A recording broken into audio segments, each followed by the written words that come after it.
Chers équitants, bonjour et bienvenue dans ce podcast de développement équestre. Ici, nous partageons une vision holistique de l'équitation, c'est-à-dire dans une approche globale, systémique, considérant les relations de cause à effet entre système humain et système équin dans une même collaboration. Je m'appelle Romain Bamaison, j'ai été cavalier professionnel de saut d'obstacles et j'ai eu la chance d'apprendre auprès de grands maîtres de l'équitation. Aujourd'hui, enseignant, coach et sophrologue, je pratique une méthode mêlant conscience et performance, maîtrise technique et maîtrise de soi, en reliant technique équestre académique et exercices de sophrologie pour développer un équilibre entre le corps, le mental, les émotions et la technique équestre, au service d'une équitation harmonieuse, légère, en fonctionnement avec le mouvement. J'organise des stages pour les cavaliers et forme des enseignants à la méthode. J'en suis persuadé, emprunter ce chemin est une source de joie et de bien-être, tant pour les chevaux que pour les cavaliers.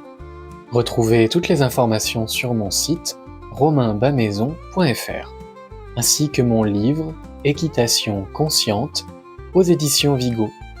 Très bonne écoute!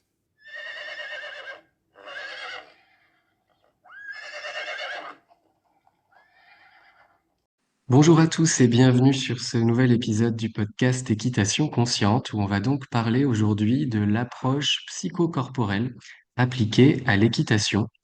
Et pour parler de cette thématique, j'ai l'honneur d'avoir Véronique Bartin avec moi qui va répondre aux questions en lien avec ce sujet. Bonjour Véronique. Bonjour Romain. C'est chouette de t'avoir avec nous. Sur ce sujet, du coup, est-ce que tu peux te présenter et nous dire en quoi tu vas pouvoir nous parler de cette approche psychocorporelle, notamment appliquée en équitation? Ok. Merci de m'avoir invité déjà. Véronique Bartin, je suis enseignante de la technique Alexander depuis une quarantaine d'années et instructrice d'équitation depuis presque autant. Je suis cavalière de compétition de CSO essentiellement. Je monte à cheval depuis que je suis toute petite. Et j'ai eu beaucoup d'incidents, de chutes, d'échecs et de frustrations quand j'étais jeune et que je faisais de la compète. Et j'avais arrêté de monter à cheval et j'ai rencontré la technique Alexander en Angleterre, à Londres, dans les années 80, et qui était pas du tout en lien avec l'équitation au départ.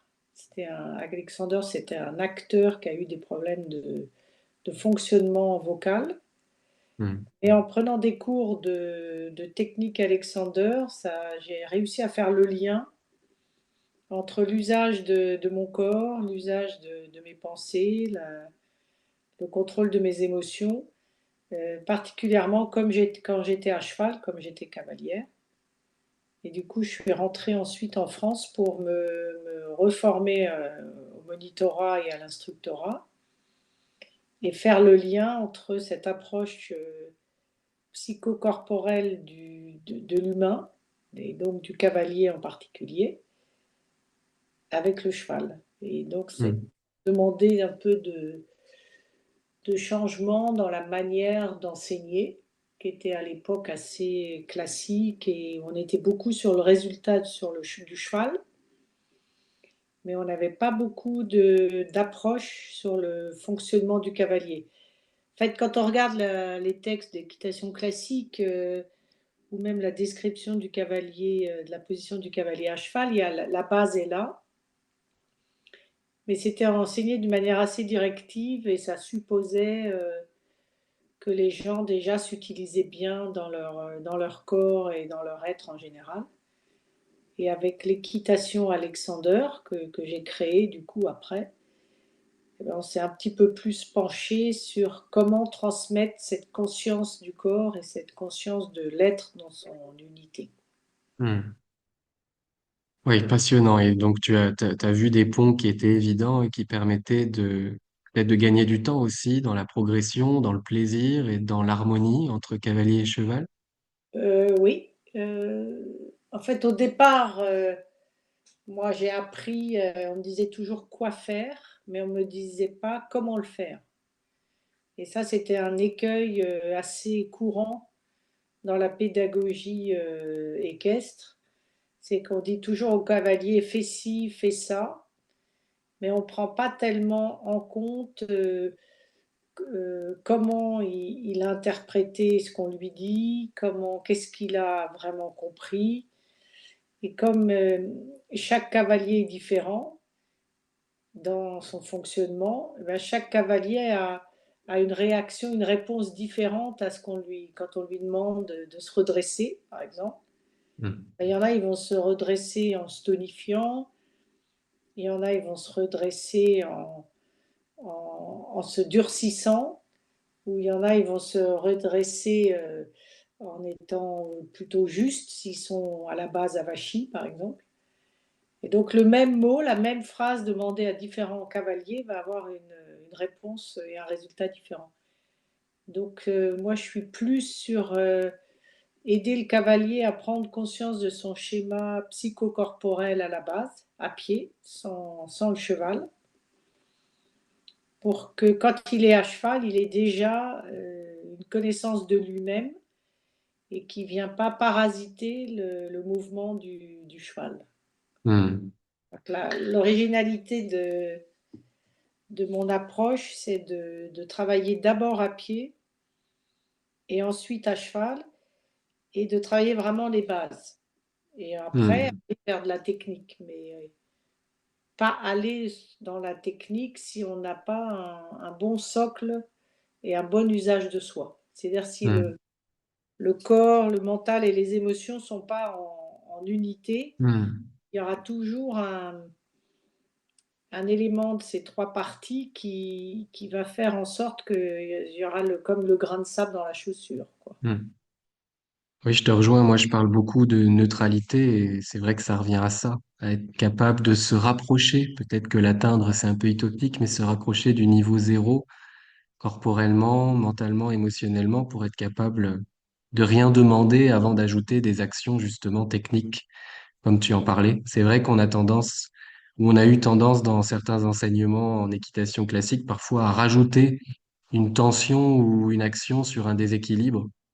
Et je trouve que cette approche psychocorporelle, corps, mental, émotion, elle permet d'enlever les grains de sable dont tu parles très bien et ces cailloux dans la botte qui nous rendent inconfortables et qui font qu'on a envie de remettre une tension sur un déséquilibre qui à la base est le problème. Je sais pas si ça te parle, ça. Oui, ou de rajouter une tension à une tension, en fait. Mm. Moi, je le vois, cette unité corps, mental et émotion. Bon, c'est un peu simpliste, mais Et- je le vois un peu comme trois colonnes. Et en fait, quand on a un moment de grâce, qu'on a à cheval et qu'on recherche tous à cheval, ce moment de flow, comme on dit dans le sport, Eh oui. et que les trois colonnes, corps, émotion et mental, sont alignées. Mm. Il n'y en a pas un qui déséquilibre les deux autres. Mm. Mais pour avoir ce point d'équilibre entre ces trois parties, ça suppose en amont un travail sur soi et Mm. sur avoir une meilleure coordination et une meilleure connaissance des différentes parties de son corps les unes par rapport aux autres. Mm. Pas avoir de pensées parasites ou de pas être dispersé ou de pas être dans trop de doutes. Mm.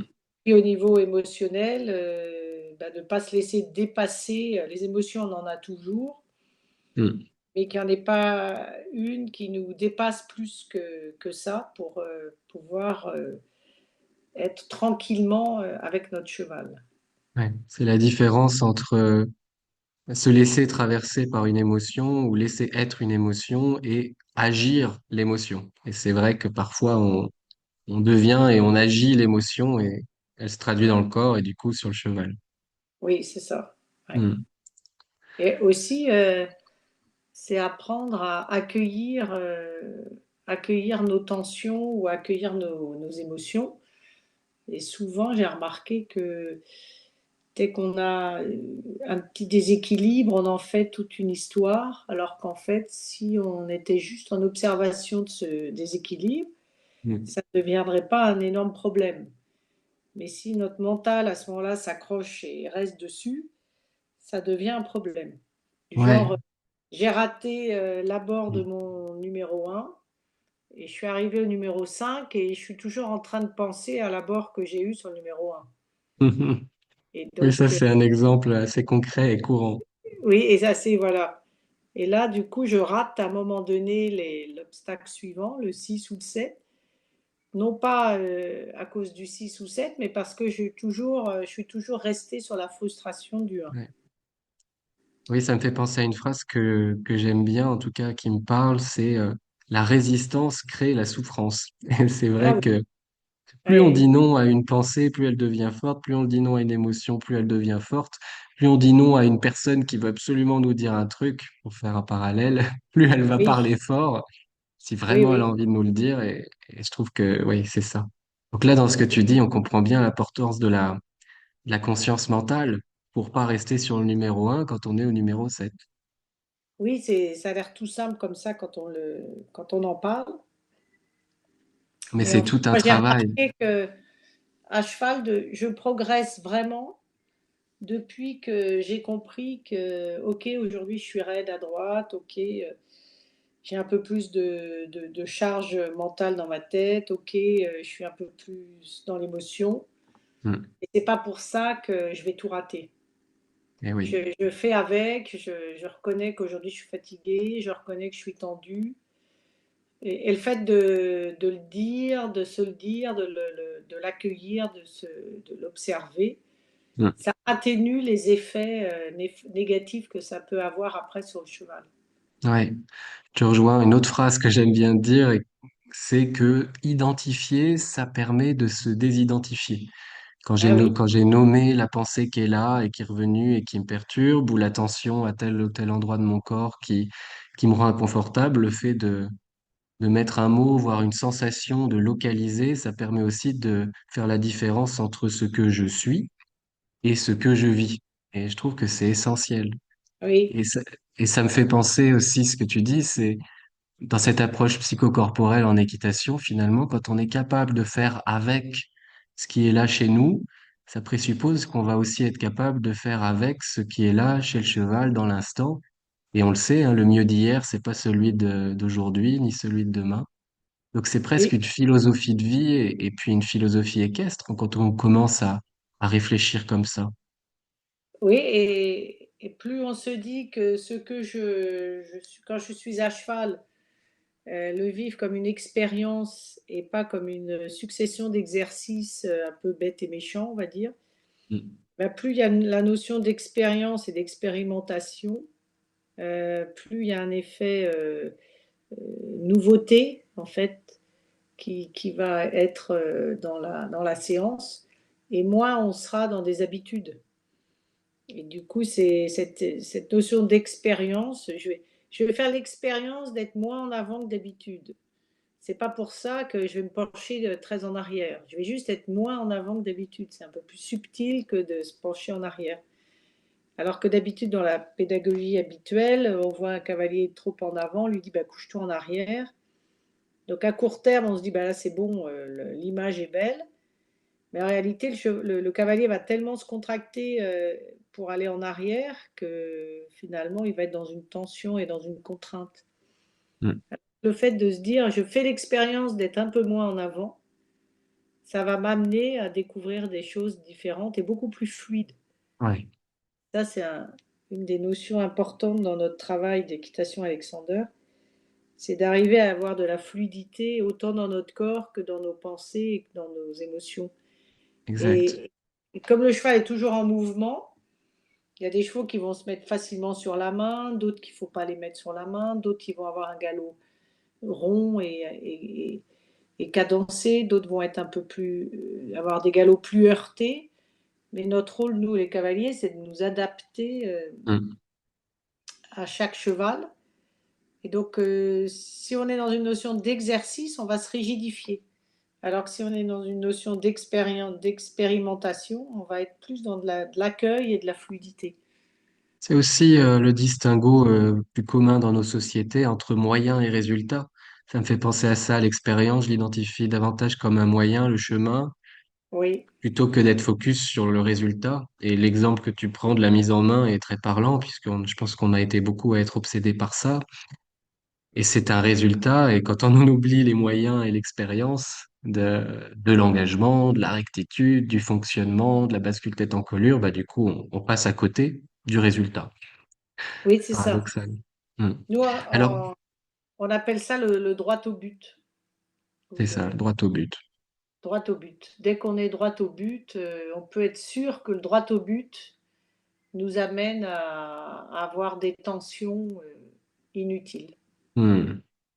Du coup, on a fait une belle introduction là. Comment tu définirais du coup l'approche ou oui ou la philosophie psychocorporelle? C'est quoi une approche psychocorporelle? En quelques mots. Bah, c'est déjà ce qu'on entend dans psychocorporel, c'est deux mots, c'est psycho et corporel. Hmm. Euh, En anglais, on dirait plutôt body-mind. Hmm. C'est oui, le corps, l'esprit, le corps, le mental. Ça dépend. En préparation mentale, on parle beaucoup du mental, mais ça peut être. Nous, en Alexander, on parle un peu plus de nos pensées Ouais. et du mental, parce que le mental ça englobe beaucoup de choses. Hmm. Donc, une approche psychocorporelle, c'est d'être dans l'unité corps-esprit. Et Ouais. quand on est dans cette unité, eh ben, étonnamment, on amène nos chevaux à être aussi dans leur unité, dans Hmm. l'unité de leur corps et de leur esprit, ou de leur perception, ou de leurs intentions. Et c'est ça qui est magique dans l'équitation, c'est que si je cherche cette unité, mon cheval va se connecter à cette unité-là aussi. Eh oui. Donc voilà, pour moi, c'est de l'unité corps-esprit, c'est être dans un tout. Donc ça suppose beaucoup de travail de coordination, beaucoup de travail corporel à pied, Hmm. beaucoup de travail sur le contrôle de nos pensées et de nos émotions. Ouais, je te rejoins. J'aime bien dire aussi, mais toujours dans cette idée d'unité, que c'est une recherche d'équilibre corps-esprit dans ce même territoire qu'est le soi, par un dialogue entre le corps et l'esprit. Et Oui, c'est quand j'étais cavalier professionnel en saut d'obstacle, j'étais vraiment capable, en tout cas c'est ce que je me disais, du meilleur comme du pire. Et oui, quand j'ai commencé à travailler en sophrologie, je me suis rendu compte, bah voilà, que le pire, il venait souvent d'une activité mentale inadaptée, d'une pensée perturbatrice, on pourrait dire, et qui oui, amenait mes émotions à influencer mon corps dans un sens ou dans l'autre, et qui me coupait un peu de tous mes ressentis et de cette unité finalement, de cet état de flow que tu décris bien, où je mhm, suis avec mon cheval, avec l'instant, avec ce que j'ai à faire, consciemment, tout en laissant faire ce qui se fait aussi de manière un peu plus automatique. Et c'est vrai qu'une pensée pouvait vraiment m'empêcher tout ça et d'une capacité de fluidité, on pouvait passer à quelque chose de beaucoup plus haché. oui, oui. Bah, on a tous cet exemple, on est en compétition, euh, on rentre en piste, et avant de rentrer en piste, on voit quelqu'un ou des gens, un groupe qui nous regarde, qui Mm. attend notre parcours. Et là, ça peut avoir tellement d'effets différents sur nous. On peut se dire, ah ben chouette, ils me regardent et ils me soutiennent. Et donc là, à ce moment-là, on peut dire que ça nous génère une pensée positive. Ou on peut se dire, aïe, aïe, aïe, ils vont me juger, qu'est-ce qu'ils vont penser de moi? Mm. Là, à ce moment-là, ça entraîne une pensée négative. Ou ça peut être, ah bah la dernière fois que lui, il était là, j'ai raté. Ou bah, je vais leur montrer ce que je sais faire. Enfin, après, c'est propre à chacun. Ouais. Mais on voit bien comment une situation peut générer différentes pensées et du coup différentes réactions. On peut être super fluide et connecter avec notre cheval, ou on peut être au contraire tout raide et passer le 1 sans impulsion, tout raide, et Mm. voilà. Et en fait, on est sans arrêt sollicité par des stimuli, Mm. et ça peut être des stimuli très très variés, comme ces gens qui me regardent quand je rentre en piste, ou une douleur qui me titille dans le bas du dos, ou Mm. il fait chaud et j'ai vraiment trop chaud, enfin bon, peu importe. Ouais. Et qu'est-ce que je fais de ces stimuli qui m'arrivent en fait? C'est ça, qu'est-ce que j'en fais? Qu'est-ce que Qu'est-ce j'en que comprends? comment je les traite? Ouais. Et c'est tout l'enjeu, oui, du coup, après de la méthode Alexander ou de la sophrologie ou toute autre approche psychocorporelle qui va donner des outils pour pouvoir gérer, manager ce qui se présente dans l'instant.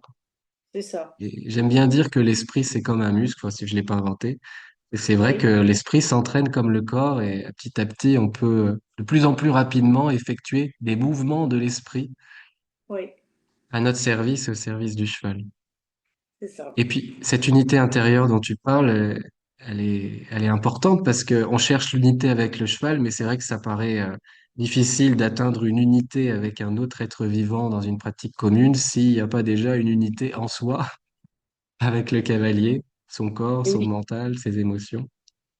moi je me rends compte que quand je faisais de la compétition avant que je fasse toute cette démarche, et bon, moi j'ai un peu plus de 60 ans, donc je me dis j'ai mal appris pendant 20 ans, j'ai désappris pendant 20 ans, et j'ai enfin bien appris pendant 20 ans, depuis 20 ans.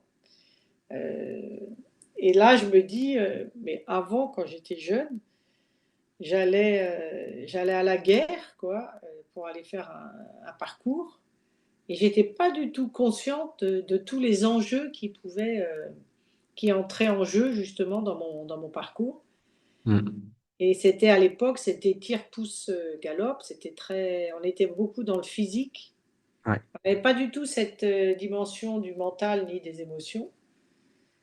Et les chevaux aussi étaient peut-être plus rustiques finalement, parce que là, on a des chevaux très très fins maintenant.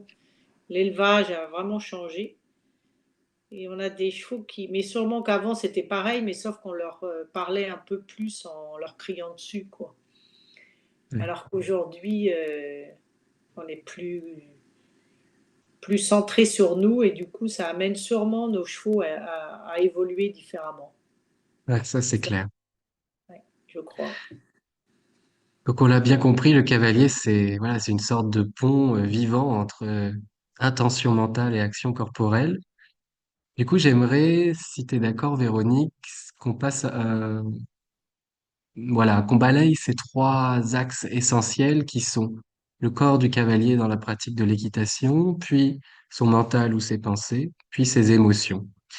Donc, quand on a une approche psychocorporelle, pourquoi le corps et cette conscience corporelle, elle est si importante à cheval? On a commencé à en parler avec cette synchronicité.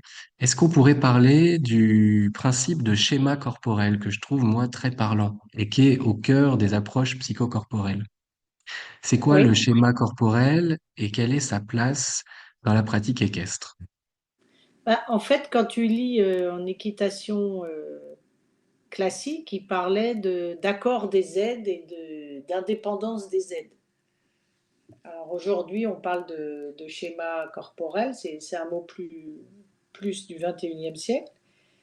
Mais pour moi, ça rejoint l'accord des aides, c'est être capable de mettre la main avec la jambe, ou de mettre la jambe droite avec la reine droite, ou d'utiliser son bassin sans perdre l'équilibre du haut du corps.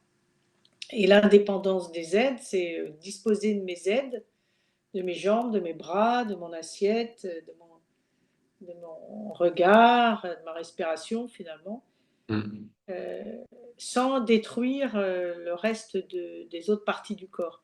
C'est ça. Alors, nous, en Alexander, Mm. on parle beaucoup du contrôle primaire. C'était la première observation qu'a fait Alexander quand il s'est observé devant un miroir, et d'essayer de comprendre pourquoi il était aphone quand il récitait un texte, puisqu'il était acteur.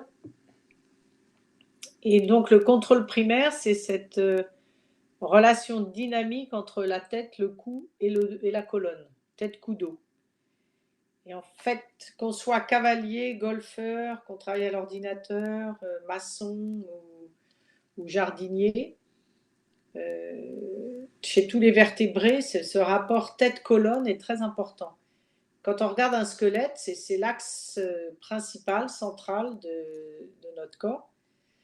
Et de là, quand on a un bon usage du contrôle primaire, eh bien, on a un bon usage du reste du corps. C'est Mm. prouvé depuis plus d'un siècle, et c'est ce qui fait la réussite de la méthode Alexander. Et du coup, à cheval, c'est exactement pareil. C'est-à-dire qu'on a un cavalier qui est centré et qui utilise bien son axe tête-colonne, bassin inclus. Alors là, il peut avoir une meilleure indépendance de ses aides au niveau de ses bras, ou de Mm. ses jambes, ou de son bassin. Donc, ce schéma corporel, il part de ce principe de base qui est le contrôle primaire. Mm. Après, moi, pour simplifier l'enseignement, je suis partie de la notion du contrôle primaire et puis je suis partie sur trois fondamentaux. En équitation, on a trois fondamentaux de base qui sont s'avancer, équilibrer et tourner. Mm. Et bien moi, je suis partie sur trois fondamentaux physiques, enfin, corporels. Le triangle d'or, dont je me suis un peu amusée pour trouver les mots qui nous aidaient à s'en souvenir. Le triangle d'or, c'est-à-dire la stabilité du bassin. On est assis sur trois points, Mhm. les deux ischions et l'entrejambe. C'est l'assiette, en fait. Et une assiette bien placée qui nous verticalise dans notre dos et qui font que les jambes peuvent descendre. Mm. Et puis le deuxième principe, c'est le fil d'argent. Donc c'est toute la colonne avec la tête et l'équilibre de la tête, puisqu'on sait que la tête équilibre notre corps. Si tu marches dans la forêt et que tu te prends les pieds dans une branche et que tu pars la tête en avant, si tu ne redresses pas ta tête, tu vas tomber. Si tu redresses ta tête au moment où tu perds l'équilibre, eh ben, tu vas retomber sur tes pieds. Donc l'équilibre de la tête, elle est très très importante pour nous chez les humains en général et chez les cavaliers en particulier. Donc le fil d'argent, si tu veux, c'est la colonne vertébrale, le cou et la tête. Mm. Et puis le troisième principe, c'est le fil d'aplomb. C'est être au-dessus de ses pieds et avoir cet alignement tête, hanche, pied. Mm. Quelle que soit la discipline, un dresseur va chausser plus long, mais il va être au-dessus de ses pieds.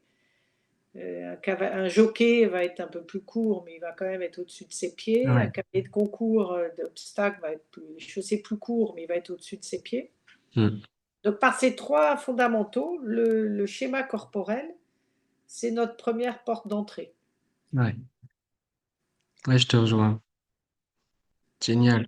Et ouais, la définition, c'est vraiment ça du schéma corporel, c'est la capacité à se représenter en interne, donc la représentation interne de son corps dans l'espace, en Oui, gros. Ouais. oui, tout.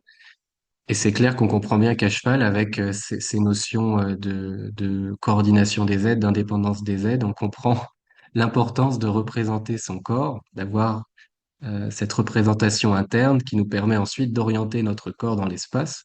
Et quand on est à cheval, c'est d'autant plus important puisque chaque placement de notre corps va être plus ou moins une indication au cheval d'avancer, de tourner, de ralentir. Oui. Là, c'était marrant parce qu'on fait de la formation pour des enseignants. Et donc, on a plusieurs cycles. On a 7 ou 8 cycles. Et là, cette semaine, on avait un groupe de cycle 7, donc des gens qui ont déjà fait 3 ans de formation. Et là, on a vraiment pu commencer à travailler le cheval, à travailler de la Mm. technique, Mm. sans que je sois toujours obligée de leur répéter, d'être attentif à leur dos, à leur respiration, à leur regard. Et on voyait vraiment la différence qu'au bout d'un moment, comme ils ont intégré leur bon usage de leur corps, Mm. et ben, ils sont plus disponibles après pour être au service du cheval Ouais. et au service de la technique, une épaule en dedans, enfin quelque chose voilà, d'un peu plus poussé dans le travail du cheval, sans que eux viennent parasiter le mouvement du cheval. Sans Donc là, dégrader la c'est base. de l'entraînement. Tout à l'heure, tu Hmm. parlais d'entraînement du cerveau, enfin oui, du mental, et là, il faut s'entraîner à être attentif à soi. C'est pas forcément dans notre culture. Non, Euh, c'est pas dans notre culture occidentale, oui. On est plutôt sur l'extérieur. Sois fort et tais-toi, en gros. voilà, ou sur les Et marques, hein, on a des beaux tapis, des beaux casques, voilà. des bonnes Et selles. montre, voilà. Et surtout montrer à l'extérieur que tout va bien. Voilà. Il y a un Mais peu ça dans la souvent, culture. euh, là, notre démarche, c'est quand même quand on veut faire évoluer quelqu'un, on cherche quand même d'abord notre pédagogie, elle va d'abord aller, d'abord travailler le cavalier, quoi. Ouais, Et après, on va travailler le cheval. exact. Ben moi, je suis vraiment tellement d'accord avec ça. Et on gagne tellement de temps ensuite. Et on évite aussi, je trouve, beaucoup de blessures, beaucoup d'infirmerie du cheval. Oui, Puisque si le cavalier est capable déjà d'être en équilibre à l'arrêt et au pas et de suivre le mouvement du cheval au pas avec de la conscience dans les articulations de ses bras, par exemple, et qu'ensuite il peut faire la même chose au trot et au galop, sans altérer le mouvement naturel du cheval qui, par nature, normalement, est très très bien. oui, Ensuite, oui, c'est facile d'aller demander quelque chose en plus, type incurvation, mise sur la main, déplacement latéral et transition rapprochée. tout à fait. Et du Après, coup, oui, pardon. oui, ce que tu disais aussi sur le travail du cheval, là, ça me fait penser à un terme que j'aime bien, c'est l'idée du double schéma corporel. Je trouve qu'en équitation, en fait, au bout d'un moment, justement, on arrive à cet enjeu du double schéma corporel. Être Oui, conscient de son propre corps dans l'espace et du corps du cheval dans l'espace en mouvement et de la potentielle synchronicité des deux. oui, Euh, tout à fait. Et la difficulté, justement, c'est de chercher à être le plus juste possible dans son propre schéma corporel, de manière à bien pouvoir observer le schéma corporel du cheval ouais, et être capable de l'améliorer. ouais, Au bout d'un moment, quand on est technicien un peu équestre, eh bien, on cherche à améliorer quand même le fonctionnement du cheval à l'optimiser, ouais. et de l'optimiser, voilà, exactement. Et sans pour autant que nous, on ramène à nos chevaux des gestes parasites. Et ça fait partie du bien-être équin dont on parle beaucoup en ce moment. Hmm. Ouais, moi je suis vraiment à fond dans cette idée que la maîtrise des bases académiques et du fonctionnement du cavalier, notamment avec les allures, c'est vraiment au service d'une équitation plus éthique. Oui, tout à Et fait. quand on prend le temps d'aller consolider ces bases, qui sont vieilles comme l'équitation presque, eh bien, ouais, on a des chances d'être plus respectueux dans D'ailleurs, notre pratique euh, sportive. c'est amusant de voir, comme là, moi, ici à la Vierzon, là, j'ai des chevaux d'école. Et quand on a un cavalier qui arrive et qui est très centré, très organisé dans son schéma corporel, souvent les chevaux fonctionnent tout de suite bien. Hmm. Alors que le même cheval monté par quelqu'un qui n'est pas centré, qui n'est pas organisé, eh ben, le cheval va se coucher sur une épaule, va se sortir de la main, va manquer de régularité dans son allure. C'est marrant de voir ça, parce que moi je connais mes chevaux et du coup je vois bien, en fonction de comment le cavalier s'utilise, le cheval tout de suite il a des réactions très différentes selon la manière dont on lui demande les choses. Et ouais. Oui, les chevaux, ça va être le miroir de notre état dans l'instant, en fait. C'est ça. Et peut-être encore plus, enfin, oui, et les chevaux qui ont du métier également. Oui, Du coup, oui. pour aller vers la fin de ce podcast, Véronique, est-ce qu'on pourrait livrer quelques exemples d'exercices, expliciter quelques exercices que toi tu fais en Alexander, que moi je peux faire en sophrologie pour justement développer cette conscience psychocorporelle en équitation? Est-ce que tu as des exercices de base? Alors, bah, on peut prendre le premier qui est les 20 premières minutes de détente du cheval, plutôt reine longue. Alors, déjà beaucoup, enfin, marcher au pas. Le pas, c'est. Alors, ça dépend de si un cheval vit dehors, s'il a déjà marché pas mal au paddock, s'il a été au marcheur, évidemment, là, il aura déjà eu sa dose de pas. Mais bon, voilà, disons que le temps de la détente, on ne demande pas grand-chose au cheval, mais par contre, on doit être assez exigeant sur soi-même, aux trois allures. Pas trop galop ou pas galop trop, enfin peu importe. C'est-à-dire c'est un temps où le cheval, on laisse le cheval s'échauffer, nous aussi, mais là on doit être attentif à comment on est. Est-ce qu'on est équilibré sur ses deux ischions? Est-ce qu'on est équilibré sur ses deux pieds? Est-ce que quand je tourne, je ne me penche pas? Est-ce que je suis au milieu de mon cheval? Est-ce que je respire en cadence avec mon cheval? Donc 20 minutes où on s'occupe que de soi. Si déjà on commence comme ça va nous donner un bon début. Et puis après, ça peut être un deuxième exercice qui est, je fais un cercle et sur le cercle, je fais la moitié du cercle.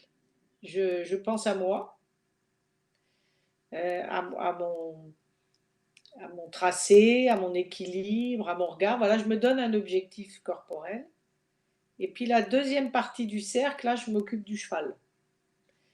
Donc le fait de diviser en deux, ça m'aide. Là, la moitié c'est moi, la moitié mon cheval. Je peux aussi mettre des plots ou repérer un chandelier ou un poteau de clôture.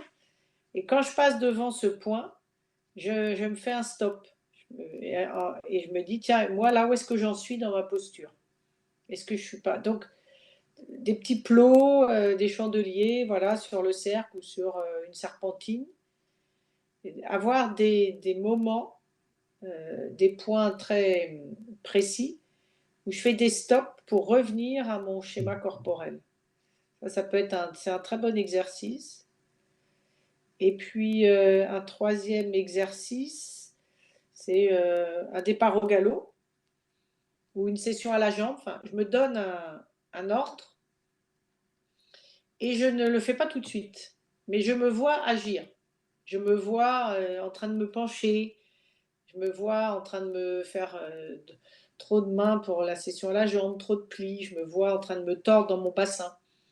Et le fait de se voir agir, un peu comme si quelqu'un me filmait et je regarde la vidéo, il y a un petit peu une petite dissociation. Hmm. Et c'est très intéressant de dire, tiens, je pars au galop et je pars même pas au galop, mais je me vois, je suis déjà parti en avant.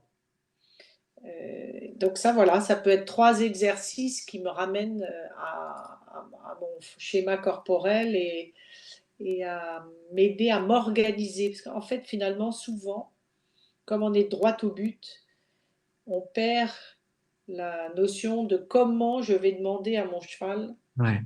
tel mouvement. Et Hmm. aussitôt dit, aussitôt pensé, aussitôt fait. L'autre fois, en fait, autrefois, on disait préparez-vous à partir au galop. Pour partir au galop, galop. Voilà, par Hmm. exemple. Et aujourd'hui, on dit bon, ben, prépare-toi à partir au galop, galop. Et les gens sont déjà partis au galop. Mais dans le meilleur des cas, parce que je pense que ça arrive aussi qu'on dise, allez, galop. Allez, voilà, c'est ça. Et donc, il faut et que l'enseignant fasse attention à la manière dont il parle et qu'il demande à ses élèves les choses. Mais nous, aussitôt qu'on a pensé, tiens, je vais galoper là, ben, tout de suite, le cerveau, comme il est fait pour avoir aussi des automatismes et qu'on est fait d'habitude, et bien du coup, hop, on part et on se jette dans le départ et on n'a pas du tout respecté le contrôle primaire, les trois Ouais. fondamentaux. Et là, on s'est jeté sur le but avant même de savoir comment atteindre le but. Ouais. Moi, j'aime bien parler d'aides naturelles subtiles, parce qu'on parle des aides naturelles qui sont des bouts de notre corps, mais il y a aussi les aides naturelles subtiles. Et je les ai classées en 3 étapes, et c'est toujours pensée, regard, respiration. Et Ah prendre oui, l'habitude de penser à sa demande, de regarder là où on veut aller, et ensuite soit d'inspirer pour une demande montante, soit d'expirer pour une demande de transition descendante. Et oui, c'est clair, la pensée d'abord, puis le regard aussi, et puis ensuite, avec la respiration synchronisée, pourquoi pas, un placement des aides. Ouais. ah, moi j'appelle ça la règle des 3 P, mais ça revient exactement au même. Donc c'est quoi les 3 P? Et ben c'est le premier P, c'est prévoir. Je vais partir au galop, mais je pars pas au galop. Je prévois. Le deuxième P, c'est préparer. Donc je commence à dire à mon cheval, attention, on va partir, donc je prépare mes aides. Et le troisième P, c'est je propose le départ au galop. Hmm, Et je pars. génial. Voilà. Ça revient à peu près au même. Ouais. Et ça m'aide à me déconnecter de mes habitudes, enfin à défaire mes habitudes. Parce que le problème d'une habitude, c'est qu'on ne la voit pas. On ne la voit plus puisque c'est une habitude. Donc on Hmm. est conscient des habitudes. Parce que l'habitude, c'est un automatisme. Et ça, c'est aussi important dans la conscience corporelle, c'est que Un comme on est déséquilibre fait peut être devenu notre équilibre. En autre- exactement, et on ne le sent pas, on a des sensations trompeuses. On se dit, mais Ouais, non, c'est ça. je suis bien là. Mais non, là, t'es penché. Mais non, pas du tout, je suis pas penché, je suis bien, je suis comme d'habitude. C'est pour ça que souvent, quand on se regarde en vidéo, on voit des choses qu'on ressentait pas. Oui, oui, Et d'ailleurs, je crois qu'on fera un nouvel épisode sur l'enseignement. Ça serait oui, intéressant de parler de la posture de l'enseignant psychocorporel, tiens. oui, tout à Et fait. alors moi, si je pouvais livrer quelques trucs et astuces de la sophrologie appliquée en équitation, Oui. quelque chose que j'aime bien faire en amont, notamment avec les élèves nouveaux ou au début de stage, c'est le scan corps-cœur-tête. Mhm. Scanner le corps de haut en bas et puis aller noter les éventuelles zones de tension. Ensuite, avec la respiration, on peut aller chercher cette tension, on amène l'air et à l'expire, on imagine l'évacuer, lui ouvrir la porte vers l'extérieur. Ensuite, la conscience du cœur, donc nommer son émotion, la situer dans le corps. Souvent, c'est aussi assez rassurant, je trouve, de situer l'émotion dans le corps, de qualifier la sensation. Parce que Oui. c'est vrai que quand on la situe, elle n'est plus partout, elle est à un endroit précis. Identifier le besoin aussi derrière l'émotion. Émotion agréable, un besoin qui est comblé. Émotion désagréable, un besoin qui cherche à être comblé. Du coup, c'est vrai qu'ensuite, on peut mettre en place des actions pour aller vers ce besoin. Et puis la tête, bah, c'est prendre un temps, peut-être juste 30 secondes pour regarder les pensées. Qu'est-ce qui habite notre esprit, tant les images que les discours. Je trouve que c'est intéressant de faire cet exercice de pleine conscience finalement. Oui. Oui. Et après, ce que je trouve intéressant et tout bête à pied, mais simple, mais pas simpliste, c'est de chercher à évoluer dans l'espace avec le cheval sans tirer sur la longe, en l'invitant avec à nouveau notre pensée, notre regard, puis l'orientation de notre corps dans son amplitude du mouvement et sa tonicité avec la respiration synchronisée.